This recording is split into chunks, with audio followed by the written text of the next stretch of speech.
so that you don't crap out. You have to learn how to save at this level different than you saved at this level. Remember, in the beginning, you're creating income for the first time. For the very first time here, you might have gone from $0 to $1,800. I remember when I saved my first $8,000, I was like, oh my gosh, I have $8,000.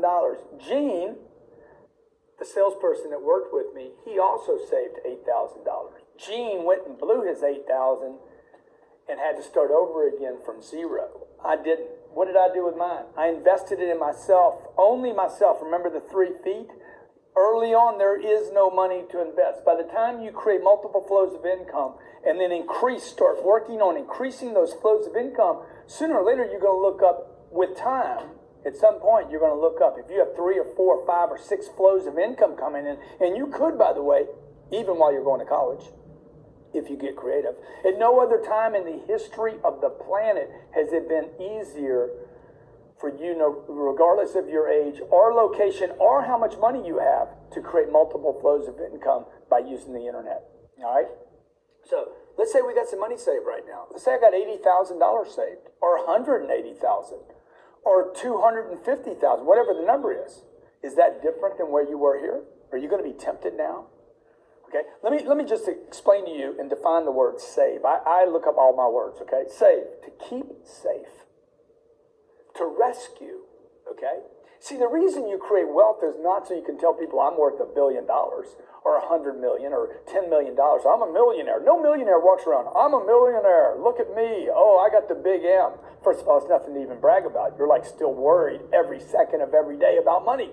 $1 million is basically enough money to put you into anxiety, okay? 10 million, you're like, I might be all right here, okay? 100 million, like, okay, almost nothing matters. I can make some big plays here. You're waiting for catastrophes to happen so you can, like, literally fly in and seize the opportunity. The point of that is this. Depending on where you are in the wealth accumulation, puts you in a different situation with what you can do when you look at saving, all right? $180,000 does not put you in safety to keep safe. 180 could be wiped out with one scare of cancer. You could be completely wiped out. I know people that have gone through 400 grand because their health care that they thought was going to cover them did not cover for that particular situation. All right. So to keep safe, to rescue, I want to be safe. I want money so that I create enough. I got enough, what are they called on a ship? The things that drop over if the ship's going down. Lifeboats. I want enough lifeboats in case one gets stuck or too many people get in one lifeboat or that side of the ship goes down, there's another lifeboat to get me off. That's the purpose of money, man, to save, to make safe your family and your future and the existence that you want. So at this point, what are you doing? Okay, first of all, I would tell you this. The rule of thumb is you're not going to make any investments. You're not moving to this until you have 100 grand put away. Don't even consider it. Don't think about it. Don't worry about it. Don't do anything. And you might want to wait till long after 100 grand. I did, and it worked for me. Where can you keep that money safe? First thing is you need to have the intention that these accounts are sacred. It could be checking.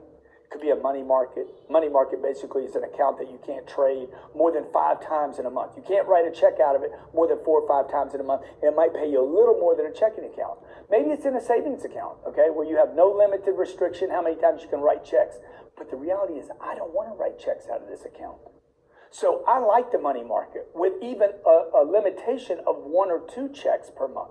That means I cannot write more than 1 or 2 checks out of that account. ATMs, I've never used one in my life. Credit cards, I use them constantly. Why? I want to activate my expenditures and I get a statement every month so I see what I'm spending because I don't want to change what got me here. Okay? I don't want to change anything that got me here. What happens is the guy puts 100 grand away and thinks he needs to buy a car. Did buying a new luxury car, whether it's German or made in America, okay, or even if Mr. Tesla made it, Mr. Muskie, okay? Regardless of whether it's electric, gas, 8-cylinder or 12-cylinder, did that get you to that point? Right? Did the Rolex get you to that point? Did the Hublot get you to that point, okay? Did the fake watch get you? What got you there? A new pair of shoes? No. Man, this is what got you there. Why change anything right now? Why don't you just keep doing what you've been doing because it's working?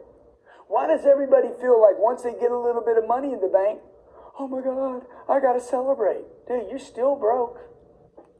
Okay? You got 3 or 4 or 5 flows of income coming in. Economy could change, shift. Okay? Entire industries have been taken down. How do you know what's going to happen? I know this, change is coming. Okay? So your 5 flows could go to 3 flows tomorrow. Now where are you at? You want to spend that money? Okay? You could put that money in bonds. You could put it in the stock market. You could buy a mutual fund. You could invest it in a KEO. The truth is that money gets trapped when you do that. I wouldn't do any of those things right now. Okay? Because when I make my investment, I want this investment to be so sure, such a guaranteed thing, that it basically creates more inflows of income. Now, when I invest, I need a lot of money to do that. I think it takes courage to make money. It doesn't take money to make money. I know people with money that don't have the courage to use the money. So, for instance, when I was here, my first investment, I had over $1 million sitting in an account. Can I put some of it at risk now? At this point right here, I had $1 million in multiple bank accounts, and my living standards had not changed. The next thing I did was went and bought a house. I bought a house. It was a mistake. I shouldn't have done it. I got seduced into it. I needed to have the house, and I got trapped in that one location. I shouldn't have bought that house. At this point, you should not be buying homes. You should not buy anything that does not spit more income out. Okay? Everything should spit more income back at you, even if it's a drip. Okay, 0.5%, 1% from the bank on $1 million is better than you having $1 million in a house. Because I have the money. Why? Because I want to take that money and I want to make my first real investment. Right down here. What did I invest in over here? Right here, I'm investing in what here? Nothing within about 3 feet of me. Everything's close, 6 feet, maybe 18 feet, maybe 20 feet. Everything is symbiotic. Everything is parallel. Everything is close by. I can touch and control it. When you make this the next investment, it's going to be something way out of reach. That means you need a lot of money right here. Okay? Now, I don't know what that number is for you. I don't know how lucky you're going to get. I've never been a lucky guy. Okay? I've never had a tremendous amount of courage. So because I've never been lucky and because it feels like I have to work harder than I have to work, it feels like I have to work harder than most people do. If you can relate to that, okay, don't say amen because it's nothing to be amen in. All right? It's the way you think. Because I think like that, because I create this belief that I got to overwork the situation, I was extremely conservative. Could I have done some other things sooner? Maybe. Okay, but I know this. When I made my first investment, my first big investment, I'll be talking about this in the next segment, giving you some ideas about things you could invest in. I used 1/3. There was basically 3 investments first. First, the house. That was stupid, ridiculous. Okay, I put $150,000 into a house. Boop, money's gone. I don't even call it an investment. It was stupid. It was dead money. It sits there. I can't touch it, can't get to it. What is the purpose of money? To create more money, not to buy a house. That was stupid. I should have rented the place, okay? Second investment will be $50,000 that I gave to a guy, Scott Morgan, a partner that came to me, said, hey, I want to create a business with you. Out of the company you run right now, it's going to be symbiotic. You've heard me talk about this. It's a parallel company. I said, look, I'll lend you $50,000 to start the company. You got to pay me back in 90 days. And that company has made me money for over almost 20 years now. That was the second investment. It's only $50,000. It wasn't a big deal. And I got paid back, okay? The third investment, if you count the houses one, which was just stupid. The third one, and I know some of you are going to be writing me right now, dude, is a house a bad deal? Absolutely one of the worst things you could ever put money in is a house, okay? The third investment I made, and I talked about this probably in the Millionaire Mindset, was a $350,000 investment in an apartment deal, in a multiplex, in multiple flows. In 48 units in Vista, California, I put $350,000 down on a deal that cost me almost $2 million. I had a loan of $1.6 million. The property paid, now remember, this is an out of distance, now miles and miles away from Grant. Okay, I'm a county away. Actually, I'm in San Diego County. This is in Vista, and I'm making an investment in a piece of property for the first time. Why do I tell you all that? I'm not telling you that to brag. I'm telling you that to do this. You're going to do this. You're going to start close to you.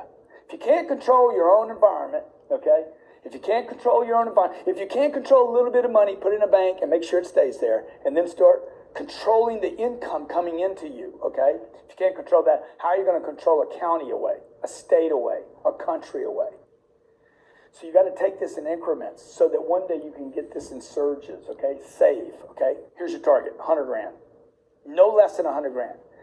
Number two, you need to save that money, and while you're doing that, save all the time and energy you're using to start doing homework on what you're going to be invested in. Because when you make the next swing, it's going to be a sure thing.